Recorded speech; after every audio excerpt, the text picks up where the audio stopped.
peruanos, ¿no? Que la inseguridad es el principal problema. Al menos hay esa sensación y los hechos de los cuales damos cuenta todos los días así lo demuestran también. Pero ¿por qué hasta ahora no se conoce de un plan estructurado para combatir este mal social? Estamos en contacto con el señor Nicolás Ceballos, él es criminólogo y ex viceministro de Seguridad Pública para conversar sobre este tema. Señor Ceballos, gracias por atendernos, buenos días. Muy buenos días, Jorge, muy buenos días, Mabel, un gusto.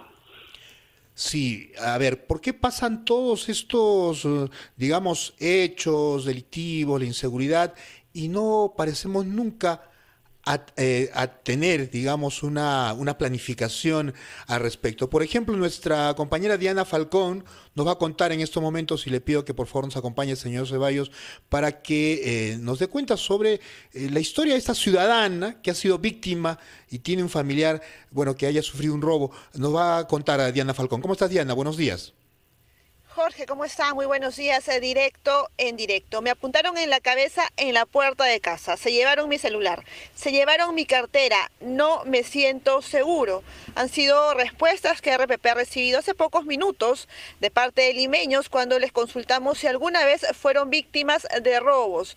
En la Panamericana Norte, cruce con la avenida Tomás Valle, escuchamos a Marco Reyes, de 22 años, y Juan Cruz, quienes hace pocos meses fueron asaltados en el distrito de Los Olivos. Escuchemos sus testimonios.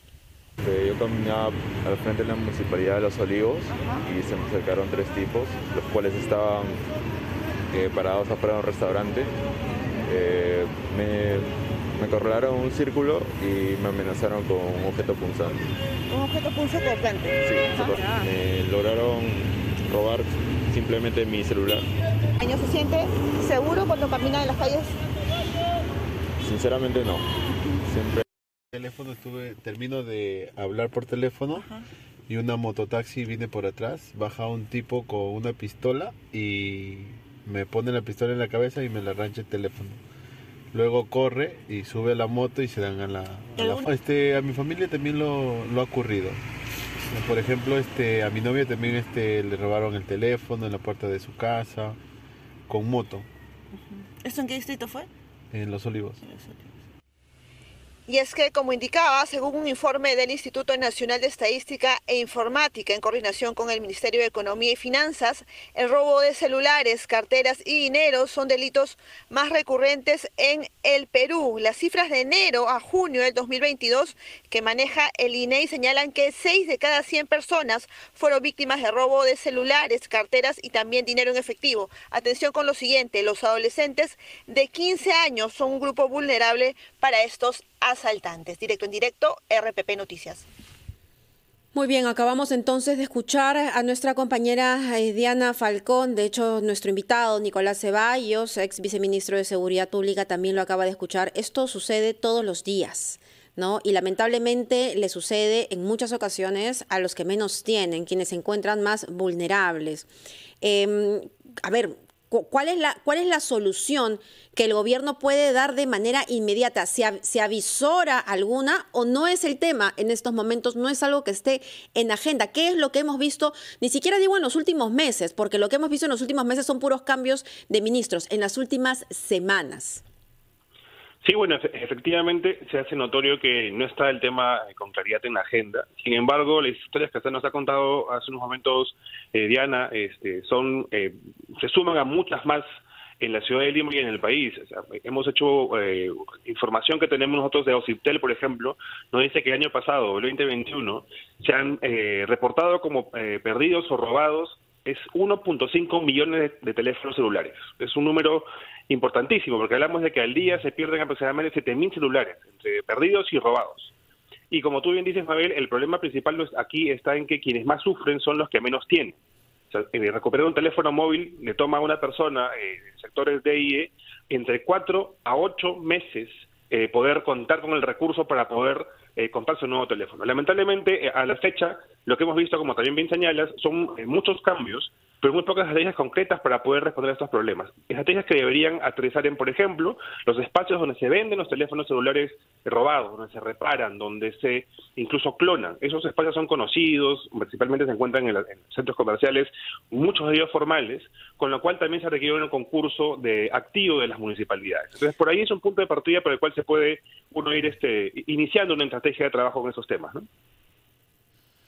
Pero ahora hubo toda una coordinación que ha quedado en el papel, es decir, el hecho de que los celulares robados sean bloqueados por las empresas de telefonía. ¿Esto no ha dado ningún tipo de resultado? ¿Qué otras medidas se pueden implementar? ¿O es simplemente dejadez de la autoridad correspondiente?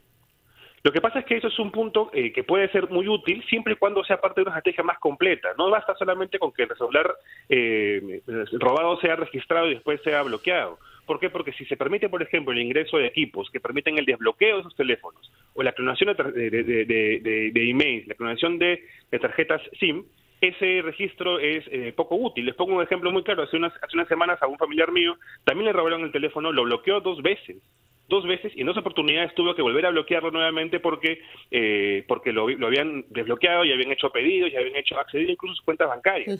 Entonces hay que tener en cuenta justamente que no basta con que exista un registro formal administrativo de bloqueo, si es que se va a permitir en paralelo el ingreso de equipos o de otras formas que permiten que esos teléfonos vuelvan a ser usados, ¿no? Ahora, hemos visto casos de éxito en el pasado, no sé si todavía se mantengan, en donde la ciudadanía, es decir, los vecinos, junto con el serenazgo y la comisaría del distrito, eran un triángulo perfecto para luchar contra la delincuencia, y los delincuentes ya sabían que a esa zona no entraban porque todos estaban bien organizados. Era una comisaría, un comisario muy cercano y un sereno también muy presente.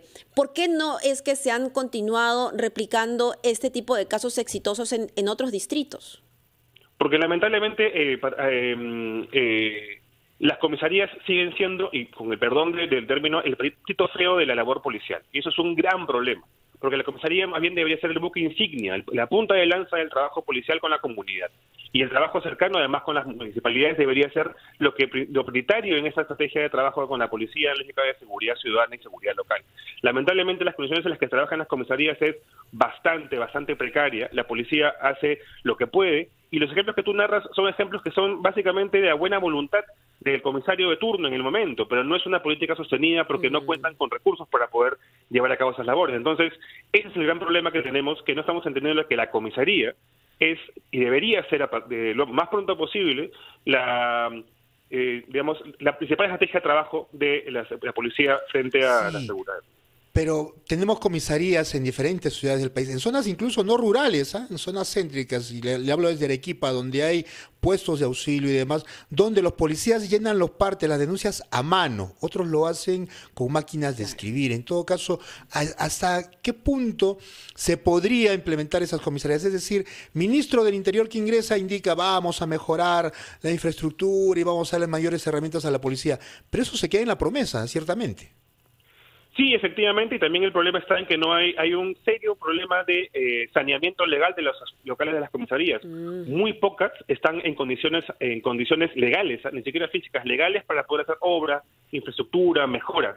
Entonces, ahí es muy difícil que tú puedas hacer alguna inversión si es que esta casa no tiene los documentos legales requeridos. Y hablamos de una cosa bien específica, bien puntual, menos del 2% de las comisarías y de los locales de la policía tienen los documentos en regla. Entonces hablamos de un problema bastante serio, ¿no? Qué increíble, claro. O sea, son en esos detalles que no son minucias, sino son detalles muy importantes en los que ya a partir de ellos pues se puede entender qué es lo que no está funcionando. Y me atrevería a hacer la analogía de las comisarías con lo que es el primer nivel de atención en la salud, ¿no?